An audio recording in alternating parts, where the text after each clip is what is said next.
Broadcasting from the basement of La Penta, it's WICR. Yes, indeed. Broadcasting from the basement of La Penta. This is your host, The Rock is on this May 1st, 2017. It's our last show today. I'm graduating in a few weeks, and I'm going to try to make this the best show as possible, and we're going to end this on a high note. And we have a lot to get to today. We have NBA playoffs, second-round matchups are set. Baseball with the locals. One team is exceeding expectations. The other team can't get out of its own way.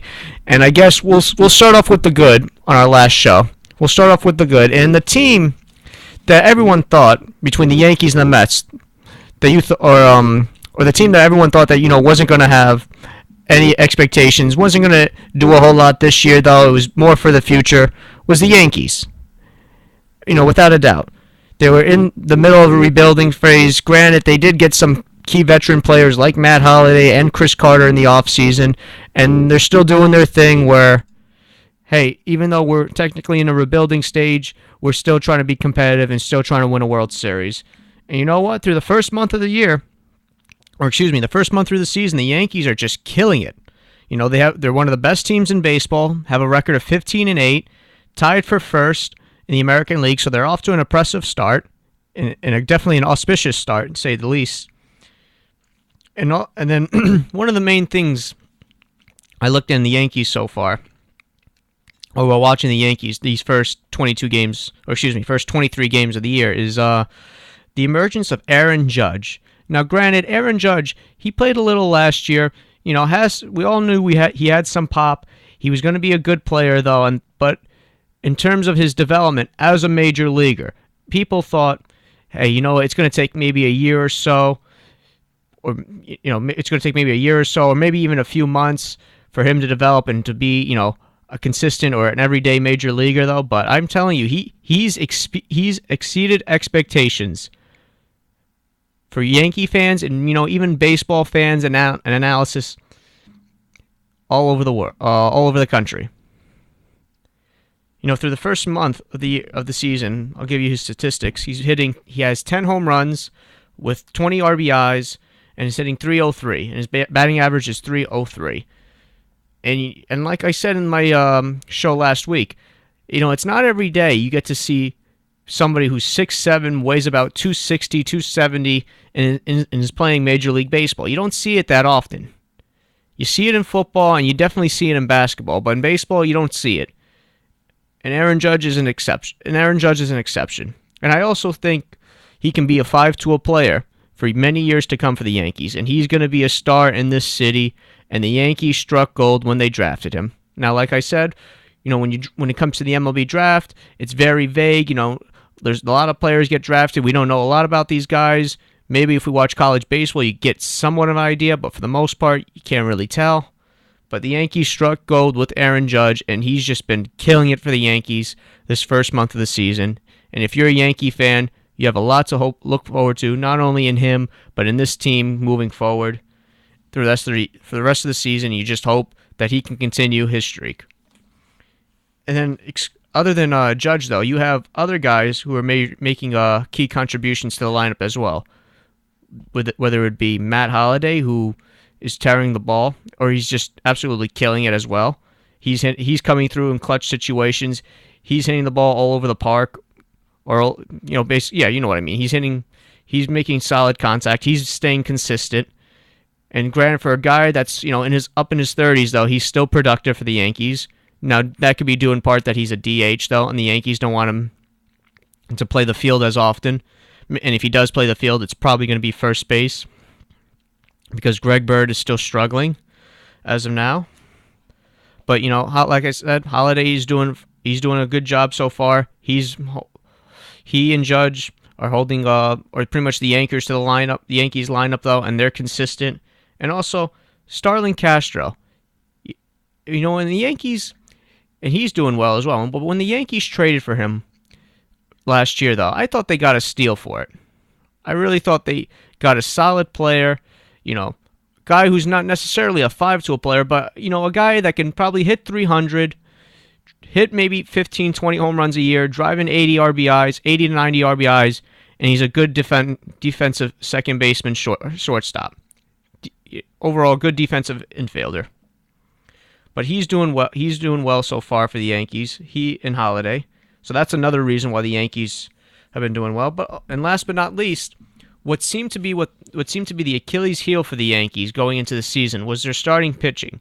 Because after Masahiro Tanaka, there was a lot of enigmas behind him, or with this pitching rotation. You didn't know what you're going to get out of Pineda because he's like Jekyll and Hyde. There'll be one start where he'll pitch phenomenally, have 15, 16 strikeouts or double-digit strikeouts, and then the next start he'll be a no-show and he'll get rocked. That's been the Michael Pineda story, or that's been what's going on with him though. And then you didn't know you didn't know if Severino was going to bounce back. Granted, he was a rookie last year, but still, you didn't know how he was going to play, and you just don't know how CC's. You didn't know if you're going to get. How can I say? You didn't know you were going to get another effort or another performance like what CC did for you guys last year, or what CC did for the Yankees last year. You just didn't know. But you know what? The pitching is doing well as well. Both Michael Pineda and Masahiro Tanaka have 3 wins, leading the team so far. And Pineda, he's been doing pretty well, to say the least. Looking at statistics, I believe last time I checked, his ERA was around 3. But you know what? For a guy that's been known to have numerous inconsistencies, or has been labeled as inconsistent throughout his major league career, having a 3 ERA so far, even though you're only a month into the season, you'll take it. If you're a Yankee fan, you'll take it. And then of course, in the bullpen, Chapman's doing his thing. No, he's lights out. Nobody's touching his fastball or hitting his fastball. And I have to admit, granted, you're only a month into the season, but the Yankees can compete for the division so far, from what I'm seeing from this team. And you know what? And just before I dissect, or I give not a prediction, but like before I just dissect and tell what the Yankees would do for the upcoming season, I just want to say, watching this first month of the year, they're just a potent lineup. They're hitting home runs. They're driving in a lot of RBIs. And they're hitting well with 2 strikes. Brett Gardner is having some power. Chase Headley is slowly redeeming himself, because I remember last year the Yankees didn't wanted Headley off the team, though. They thought he was a bum, so to speak. But now they love him because he's hitting, and that's how it is in New York, or just in sports in general.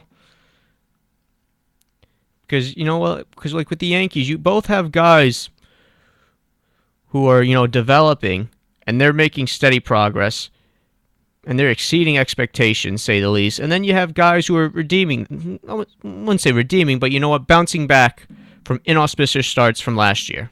Like I said, with Headley, Ellsbury, and so on and so forth. And the crazy thing is, the Yankees are doing this with the absence of Gary Sanchez, their star catcher, and the struggles of Greg Bird, 2 guys who are going to be on this team for many years to come.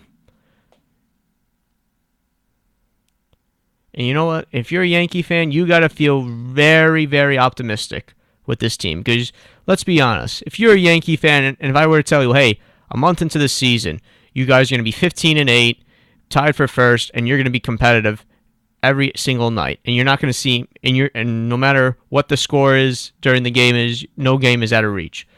If you're a Yankee fan, you would say, nah, no way. I mean, we'll be competitive, we'll get to 82, 83 wins at best, but I don't think we're a playoff team. But you know what? The Yankees can be a playoff team.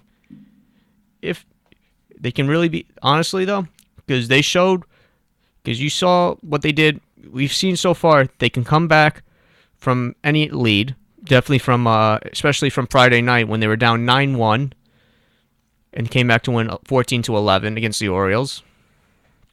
And then even yesterday's game, they were down by 2, even though they lost. They scored 2 in the bottom of the ninth, went to extra innings, even though they lost.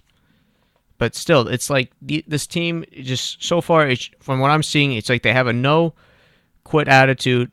It's never over till it's over, or it's not over until the fat lady sings, as Yogi Berra would say. It's like this team, they play until the final pitch, final out, final hit, or whatever, or final play, basically. The Yankees, And if they continue this mindset or continue having this success for the next few months, and if they're within striking distance of the division, or if they're leading in the division after the July 31st trade deadline, or as soon as the calendar flips to August, you got to feel very, very hopeful as a Yankee fan. You just have to. But now the question is, can they stay consistent? Can these guys keep it going? Because baseball, or a baseball season, is a 6-month marathon. You're gonna have many ups. You're gonna have many downs. It's all a matter about being competitive when it matters the most, especially in the last 50, 60 games of the season, or as soon as the calendar flips to August. That's when the games have more meaning, and that's when pennant chases start to heat up, and teams are going down the stretch, trying to make the playoffs, trying to win the pennant, trying to win the World Series, and so on and so forth. But that's the main question I have. Can the Yankees continue their success as of now? They have had a great April. They have had a great first month. Now let's see what they do in the final 5 months of the season, or the next 5 months. And that concludes this segment.